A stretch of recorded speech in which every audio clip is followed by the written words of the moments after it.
Hi, my name is Bob Foster.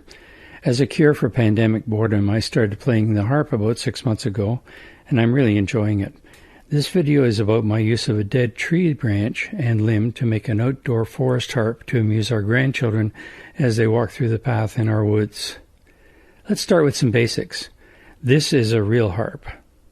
It's a beautiful instrument made with quality materials by Stanley & Stanley, harp makers in Kingston, Ontario, Canada. Like all harps, it has a neck, which holds the tuning pegs, as well as some levers that can change the pitch of the strings, a post or a column that's large enough to accommodate the largest string in the set, and a specially constructed sound box, which amplifies the sound of the strings. The top surface is called the soundboard, and it's similar to the top side of a guitar, but it has to be much stronger. You don't have the pressure of 1,000 pounds of string tension pulling directly up from the top of a guitar. You can see that the shape is essentially a triangle standing on one point, so as Tat Stanley says, it's inherently unstable. Now this may be okay for lap harps that you hold onto as you play, but for a larger harp it's necessary to create a base with feet that keep the harp in the upright position. So, this is a harp, and this is definitely not a harp. It's a branch and limb from an elm tree that fell a few years ago. But if you turn it around, tilt it a bit, and look at it just the right way, it does look like it could be the neck and pillar for a harp. So I used a chainsaw to cut it to about 3 inches wide. Then I planed it down to about 2-inch thickness. And I marked out where I thought the sound box would go by tracing the end of a 2x4, and I cut notches for both the top and the bottom of the sound box. Now, unfortunately, at this point I got too busy to take pictures of the sound box construction, but I'll switch over now to the video taken today as I installed the instrument in the woods, and you will see why I made the base and feet very long and very wide. So my wife Tana and I are really blessed to have a wooded area right on our own property with some nice trails. And the branch is now part of what I'm calling the forest harp, and it's going back into the woods to stay. So you don't normally make a harp go outside and stay outside, but this will be a nice amusement for the kids, as our grandkids, as they walk through the trails. So basically, in order to make sure that this is safe for the grandkids, you do have, as I said, the inverted triangle, which is kind of a tippy structure to begin with. But here I've made the base extra wide, and I've made the feet extra long, and as a result I think this thing will be solid enough, likely to withstand storms. If it doesn't, there's not a lot of money put into the wood on it, and if it tips over, we'll just put it back up.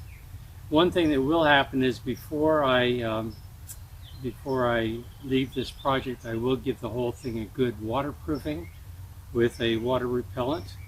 My main concern is about the plywood, a 1/4-inch plywood, which is used on the sound box, because that could delaminate. I'll leave it for a year and see if the waterproofing works, and if it doesn't, then there is the option of going to a product called aircraft birch, Finnish aircraft birch plywood, which is much more expensive, about 3 or 4 times the price of this plywood. So I haven't used it right away, but in order to be ready for that, I have just tacked the sound board, this sound box. I just tacked the sound box, the soundboard to the sound box with some staples. They can be removed, and the whole soundboard can be replaced in the future. So let's see how it sounds. I'll have to make sure it's tuned up first, and we just have some zither pins to make sure that's accomplished. It's going to need tuning. I'll get it ready for you. Okay, I think it's close enough, so I'll just free hold the camera here with one hand and try to play with the other. So what I used for the strings, guitar strings would rust out here, so I've used craft wire, which is a lot cheaper, but it's just a wire that's used for crafting purposes, and it's made of brass. Let me see if I can switch hands here. So we have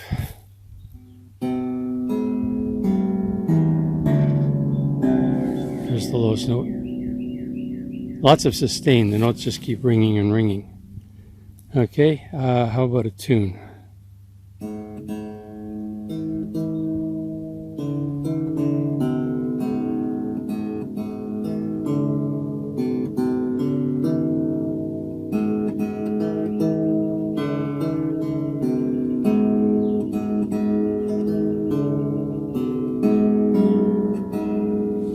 Again, not perfectly in tune, but you get the idea.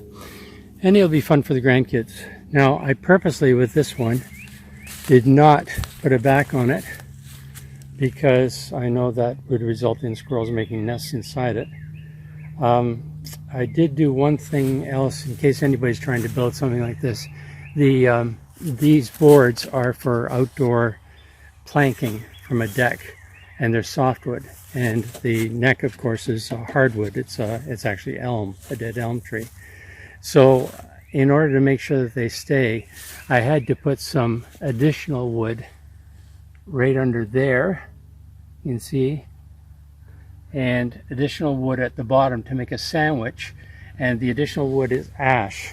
So the screws go from hardwood into softwood and back into hardwood to make the sandwich. Okay. If there are any other questions, you can leave them in the comments below and I'll try to answer them. And in the meantime, there is our new addition to our trail, a forest harp.